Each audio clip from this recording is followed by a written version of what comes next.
કેમ છો મિત્રો? હવે આગળના લેક્ચરમાં આપણે વાત કરી હતી કે various agencies of water resource management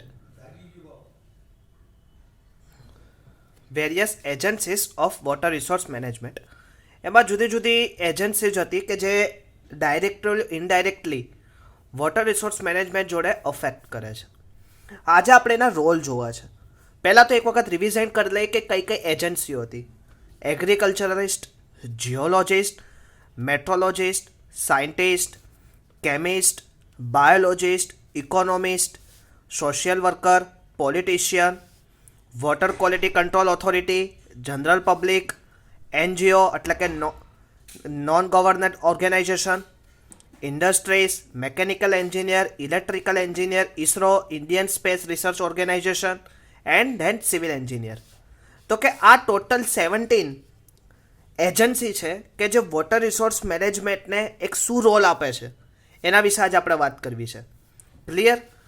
તો કે various agencies can be role during water resource management, કે વોટર રિસોર્સ મેનેજમેન્ટમાં આ જે સંસ્થાઓ છે, આ જે એજન્સી છે એનો શું રોલ છે. ક્લિયર? કે એમાંથી આજે આપણે પહેલી લઈએ એગ્રીકલ્ચરિસ્ટ. હવે એગ્રીકલ્ચરને તમને બધાને ખબર છે, ખેતી પ્રધાન. આપણો દેશ ખેતી પ્રધાન છે એટલે કે સૌથી વધારે જો વોટર રિસોર્સ મેનેજમેન્ટની જરૂર હોય, વોટર રિસોર્સની જરૂર હોય તો કોને હોય? એગ્રીકલ્ચરિસ્ટ. મિત્રો સાંભળો અહીંયા, development of different advance irrigation method. તો development of different advance irrigation method, કે નવી નવી ઇરિગેશન મેથડોને પ્રોડ્યુસ કરવા માટે. To optimise group of production with minimum use of water. Optimise group of production. આ શબ્દ ખૂબ જ ઇમ્પોર્ટન્ટ છે. To optimise group of production with minimum use of water. હવે તમને બધાને ખબર છે પાક પણ વધારે લેવો છે. હવે પાક વધારે લેવા માટે મિત્રો ખબર છે તમને લોકોને, તો જેમ જેમ તમે પાક વધારે લો તો એની માટે તમારે વોટરની રિક્વાયરમેન્ટ પડશે. પણ એવી ટેકનિક્સ નવી યુઝ કરો કે જેથી ઓછા પાણીએ ગ્રુપ ઓફ પ્રોડક્શન એટલે કે ઘણું બધું ઉત્પાદન થઈ શકે. To optimise group production with minimum use of water. That can be the organisation agency કઈ છે? Agriculturalist. Minimum wastage of water and advise crop rotation. Crop rotation એટલે કે મિત્રો તમને બધાને ખબર છે, તમે મોસ્ટલી બધા ખેતી આપણા ઘરેથી કોઈક ને કોઈક રીતે આપણે ખેતી જોડે જોડાયેલા છીએ, કેમ કે આપણો દેશ જ એવો છે કે દરેક બીજી ત્રીજી પેઢીએ આપણે લોકો ખેતી સાથે જોડાયેલા લોકો છીએ, 70% મેજોરિટીમાં. હવે મિત્રો તમને ખબર હશે કે શિયાળુ પાક, ઉનાળુ પાક, ચોમાસુ પાક આવી રીતે ડિવાઈડ કરેલા, પણ આજે સમય નથી. આજે શું છે કે આજે 12 પાકો થતા હોય છે કે કોઈ બી પાકને ક્યારે પણ લઈ શકાય છે, પણ એ ક્રોપ્સના રોટેશનની એક એડવાઇઝરી જાહેર કરવી. ધેટ કેન બી કોણ? એગ્રીકલ્ચરલિસ્ટ. એગ્રીકલ્ચરલિસ્ટનો વોટર રિસોર્સ મેનેજમેન્ટને અંતર્ગત શું રોલ છે? તો development of difference irrigation method, કે નવી ડેવલપ કરી ઇરિગેશન મેથડને. Group of product with minimum use of water, minimise wastage of water and advise crop rotation, કે આપણને સલાહ આપે, એડવાઇઝ કરે કે ક્રોપ રોટેશન કેવી રીતે કરવું. તો કે આ કોણ કરશે? એગ્રીકલ્ચરલિસ્ટ. ક્લિયર મિત્રો? ખાસ ફરીથી એક વખત, ડિફરન્ટ એડવાન્સ ઇરિગેશન મેથડ એટલે કે ડિફરન્ટ જુદી જુદી નવી ઇરિગેશન મેથડોને શું કરે? આપણને ડેવલપ કરી આપે.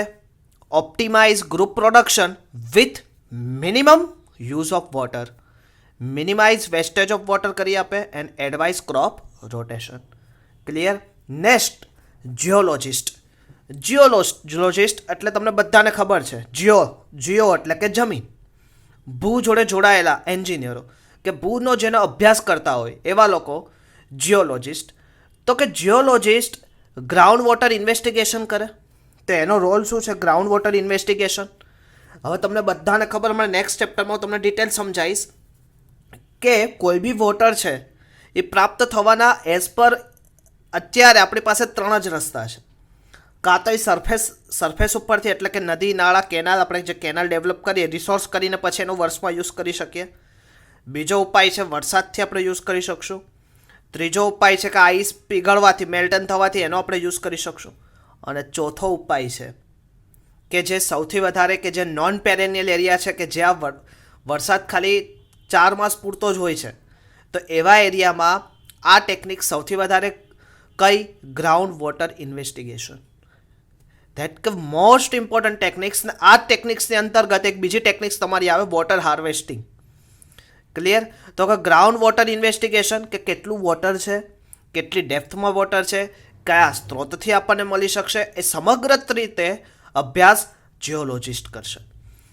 Selection of suitable site for dam and foundation of various hydraulic structure.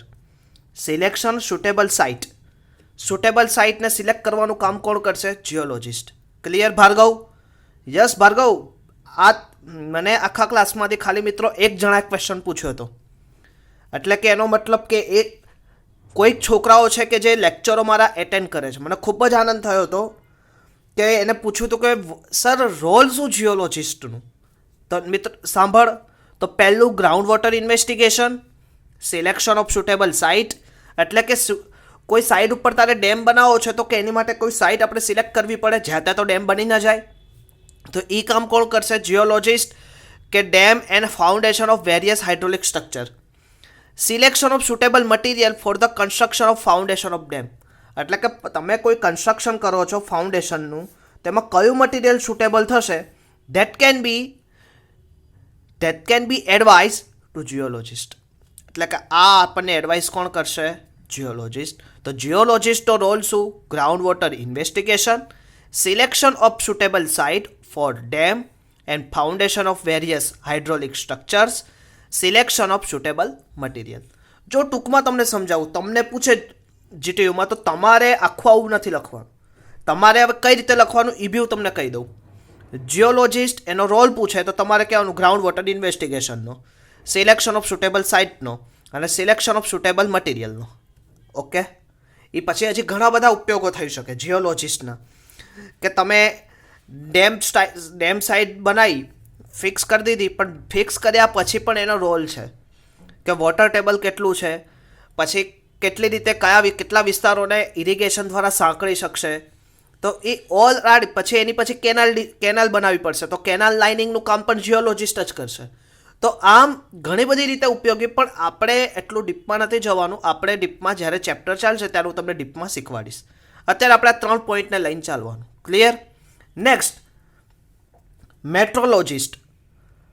Study of atmospheric changes and give guidance. Metrologist શું કરશે કે આપણે જે એટમોસ્ફેરિકમાં ચેન્જીસ થતા હોય એનું આપણને માહિતી પ્રદાન કરશે. Prediction of rainfall during particular year. આપણે ઘણી વખત તમે સાંભળ્યું હશે કે આ વર્ષે, તમે ઘણી વખત આપણે સમાચારમાં સાંભળ્યું હશે કે આ વર્ષે મેટ્રોલોજિસ્ટના કહેવા પ્રમાણે આટલા ઇંચ વરસાદ થવાની સંભાવના, ગત વર્ષ કરતાં આ વર્ષના વરસાદમાં વધારો થવાની સંભાવના. હવે આ કેવી રીતે ખબર પડે સંભાવના? તો એ કરી કોણ આપે? મેટ્રોલોજિસ્ટ. યાદ રહેશે મિત્રો? Metrology is the study of atmospheric changes and give guidance. Prediction of rainfall during particular year, prediction of flood, droughts etcetera. Floods એટલે કે અતિવૃષ્ટિ અને ડ્રોટ્સ એટલે કે દુષ્કાળ. ફ્લડ્સ એટલે શું થાય? અતિવૃષ્ટિ, વધારે વરસાદ જોતો એની કરતાં વધારે વરસાદ, અને ડ્રોટ્સ એટલે કે દુષ્કાળ, પાણી વરસાદ જ ના પડે. એનું પ્રિડિક્શન કોણ કરે? મેટ્રોલોજિસ્ટ. ક્લિયર? તો આપણે 3ની ક્લિયર થયું. કયું? એગ્રીકલ્ચરાલિસ્ટ, જીઓલોજિસ્ટ એન્ડ મેટ્રોલોજિસ્ટ. ક્લિયર? હવે બીજા આપણે જોઈએ. બીજા કયા છે? તો કે બીજા આપણે 3ને કન્સિડર કરી દઈએ. સાયન્ટિસ્ટ. હવે સાયન્ટિસ્ટ એટલે તમને બધાને ખબર છે વૈજ્ઞાનિક, પણ સાયન્ટિસ્ટ શું કરે? તો study of model of dam. Model, ડેમનું કયું મોડલ છે? હવે જુદા જુદા પ્રકારના ડેમ આવશે મિત્રો, આપણે આગળ જતાં ભણવાના છે. Gravity dam, masonry dam, earthen dam. Clear? તો કે જુદા જુદા ડેમ એનું સ્ટડી મોડલ કોણ કરે? Scientist. Study of environmental impact due to construction of dam, કે ઇન્વાયરમેન્ટલ કયા ઇમ્પેક્ટ થવાના છે due to construction of dam, એનો સ્ટડી કોણ કરે? સાયન્ટિસ્ટ કરે. ખબર પડી કે ઘણી વખતે ઘણા બધા ઇન્વાયરમેન્ટલ ઇમ્પેક્ટ થતા હોય, પર્યાવરણને લીધે ઘણા બધા આપણી ઉપર અસરો થતી હોય, પણ એ પર્યાવરણની કઈ અસરો થવાની છે ડ્યુરિંગ કન્સ્ટ્રક્શન એનો અગાઉથી આગમચેતી રૂપે અભ્યાસ કોણ કરે છે? Scientist. Give the suggestion after model study. હવે મોડલ સ્ટડીનું રિસર્ચ કર્યા પછી આપણને કેટલાક સજેશન આપે છે. કોણ? Scientist. That is a role of WRM in various એજન્સીમાં સાયન્ટિસ્ટનો પણ એક અગત્યનો રોલ છે.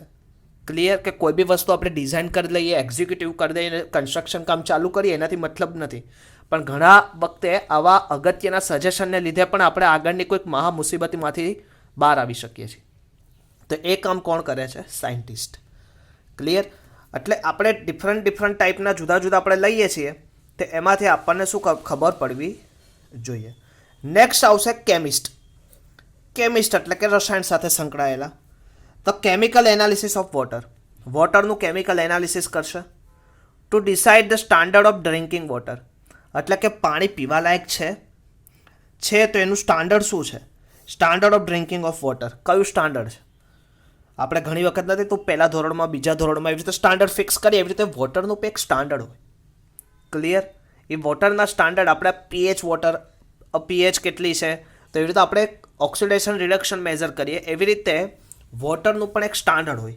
કે એ જ્યારે સબ્જેક્ટ તમે 5th સેમિસ્ટરમાં એક સબ્જેક્ટ આવશે waste water and sanitary engineering, ત્યારે તમને ડિટેલમાં અભ્યાસ કરવામાં આવશે. To conduct test before disposal of waste water.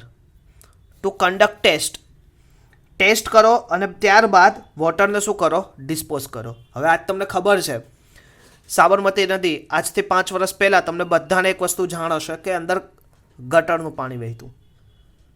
Clear? તો આજે એ વસ્તુને ઘણી બધી રીતે આપણી એજન્સીઓએ કામ કરીને આજે વોટરને શું કર્યું છે? વોટરને શુદ્ધ બનાવી. પણ હજી તમને યાદ કરીને કહી દઉં, સાબરમતીનું પાણી હજી એટલું પીવાલાયક નથી. ક્લિયર? પણ એટલીસ્ટ જે ખરાબ હતું એના કરતાં આજે કંઈક ઘણું સ્ટાન્ડર્ડ થયું. હજી થશે સ્ટાન્ડર્ડ, હજી જો થોડુંક ધ્યાન રાખશું તો થશે. પણ to conduct test before disposal of waste water, એટલે કે આ ઇન્ડસ્ટ્રીના જે વોટર છે એને પહેલાં તમે ટેસ્ટ કરાવો કે જે અમુક ક્રાઇટેરિયા પ્રમાણે આવે છે તો જ ડિસ્પોઝલ કરો, અધરવાઇઝ એને ડિસ્પોઝલ કરવા દેવાનું નહીં. Study and check on efficient disposal from industry. Study and check on effluent disposal from industry. હવે ઘણી વખત તમને મિત્રો એક વસ્તુ જાણવાનું કહું, આમ તો આપણે સામસામે બેસતા નથી, બાકી ઘણો ઇન્ટરેસ્ટિંગ ટોપિક આવ્યો છે. હવે આજે એક મુસીબત તમને કહું. આજે છે ને આપણે લોકો પોતાની જવાબદારીથી એક પ્રકારે છે ને છટકવાનો પ્રયત્ન કરીએ છીએ. તો એનો ઉપાય કહું. હવે આજે જ આપણે ઇન્ડસ્ટ્રી લઈ, હવે આપણે વોટરને છોડવું છે, આપણું વોટર પોલ્યુટેડ છે અને આપણે એને અંદર નદીમાં છોડી દેવું છે. એટલે આપણે શું કરીએ? હવે એજન્સી GPCB એટલે ગુજરાત પોલ્યુશન કંટ્રોલ બોર્ડ, એક GPCB એ શું છે? આનું કંટ્રોલેબલ કામ કરે છે, કંટ્રોલ કરવાનું કામ કરે, અને સાથે સાથે GIDC Gujarat industrial development corporation એને હેલ્પિંગ નેચર તરીકે કામ કરે છે. હવે એમાં શું હોય છે કે ઘણી વખત આપણે વેસ્ટ વોટર પછી આપણને જો આવી રીતે ગટર લાઇનમાં નથી આપવા દેતા કે ડિસ્પોઝલ નથી કરવા દેતા, એટલે આપણે પોતપોતાની હોશિયારી વાપરીને ખૂબ જ અઘટિત અને ખૂબ જ ગંદુ, એટલે કે આમ કહેવાય કે આપણી ભવિષ્યને પેઢીને નુકસાન કરવાનું કામ કરીએ છીએ અને એ વોટરને આપણે ગ્રાઉન્ડમાં છોડી દઈએ છીએ ખાળકૂવો કરીને. બહુ જ ખરાબ છે મિત્રો. આવું કોઈ કરતા હોય ને એને પણ રોકજો અને નજીકની GPCBને આ વસ્તુની માહિતગાર કરજો કે જેથી આપણે પોતાની ભવિષ્યની પેઢીને રોગિષ્ટ કરીએ છીએ.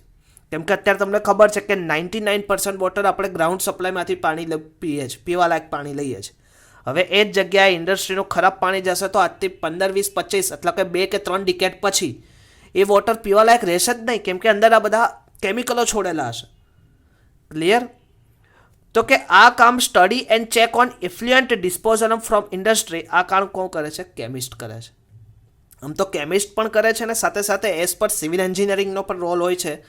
ગુજરાત પોલ્યુશન કંટ્રોલ બોર્ડ અને સેન્ટ્રલ પોલ્યુશન કંટ્રોલ બોર્ડ, આ બે સંસ્થાના કેમિકલ્સ એન્જિનિયરો દ્વારા એની એક બ્રાન્ચ દ્વારા આ કામ થાય છે. ક્લિયર? Next biologist. હવે biologist to study type of biological impurities in water. Biological એટલે કે કંઈક જીવતા ઇમ્પ્યુરિટીઝ હોય કે કયા ઘણા તમને નહીં ખબર હોય કે આપણે બધા અત્યારે આરઓ વાપરીએ છીએ. આરઓ ઘણી વખતે તમે અલગ નામ સાંભળ્યા હશે, ફિલ્ટર, આરઓ, પછી ઘણાની ઘરે ઇનફિલ્ટ્રીસાઇઝ. તો કે આ બધાનો અર્થ તમને ખબર છે? કોઈ દી ડીપમાં જઈને અભ્યાસ કર્યો? ના. આપણે લોકો આરઓ એટલે કે પી લો આરઓ, બહુ સરસ.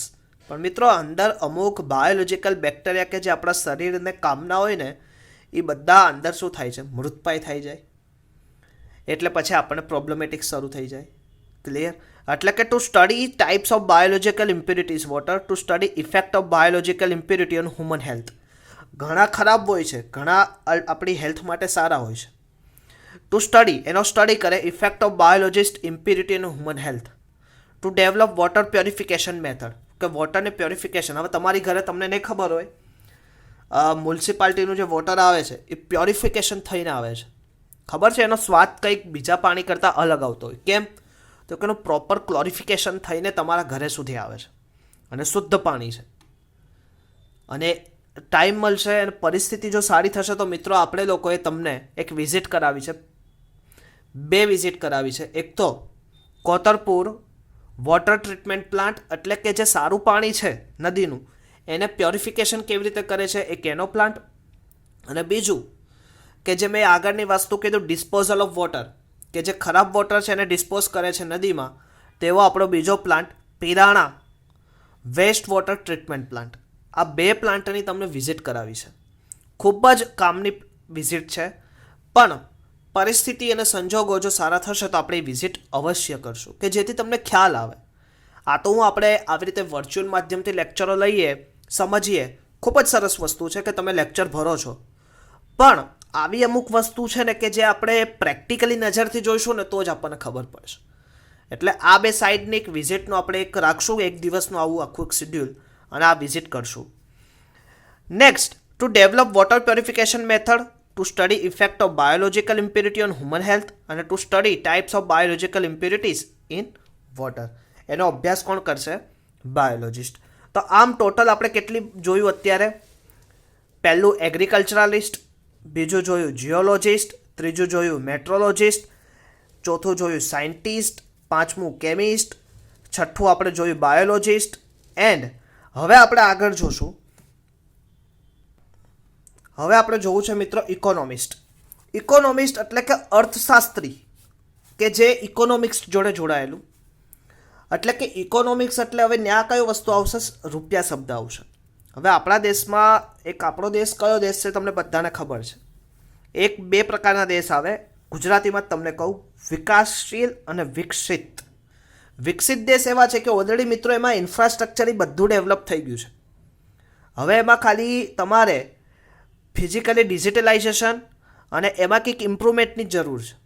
અને એની સામે વિકાસશીલ દેશ મિત્રો હજી એમાં ઇન્ફ્રાસ્ટ્રક્ચરની બી જરૂર છે, એમાં હજી ઘણા બધા ઇમ્પ્રુવમેન્ટની બી જરૂર છે. તો એમાંનો આપણો દેશ વિકાસશીલ દેશ આવે. હવે આપણું ઘર હોય 3 પ્રકારે, એક ગરીબી હોય, એક મધ્યમ વર્ગ હોય ને પૈસાદાર હોય. મધ્યમ વર્ગ હોય ને મિત્રો એનું નામ વિકાસશીલ. ક્લિયર? એ ઓલરેડી વિકાસશીલ, આપણે લોકો વિકાસશીલ છે, આપણે ગરીબ બી નથી, આપણે વિકાસશીલ છે. હવે વિકાસશીલ હોય એટલે સૌથી પહેલાં આપણા જ ઘરની વાત કરીએ એટલે આપણે શું જોઈએ? સૌથી પહેલાં કોઈ બી નાની નાની વસ્તુમાં કોસ્ટ, ઇકોનોમિસ્ટ. કોઈ પ્રસંગ કરવો છે તો પ્રસંગના 1 વર્ષ પહેલાં આપણે સૌથી પહેલું કોનું ધ્યાન રાખશું? પૈસા, રૂપિયાની સગવડ કેવી છે હોય તો જ આપણે આગળ કરશું.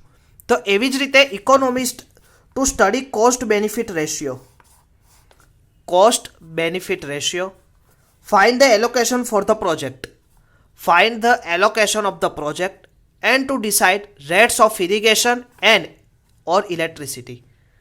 એટલે કે two decide rate of irrigation and electricity, એનું બધું ડિટેલ કોણ કરશે? Economist. To study cost benefit ratio, find allocation of the project, two decide rates of irrigation and electricity, એનો રેટ્સ ડિસાઇડ કોણ કરશે? ઇકોનોમિસ્ટ. Next, social worker. હવે મિત્રો એક બની બનાવેલી સાચી ઘટના વિશે તમને વાત કરવી છે. હવે મિત્રો મેં તમને નોટ્સ હું બનાવી શક્યો, પણ સોરી હું નોટ્સ નથી, પણ મિત્રો આ ટોપિકો એવા છે કે એને હું તમને આવી રીતે કહી શકું ને તો જ વધારે ખ્યાલ આવત.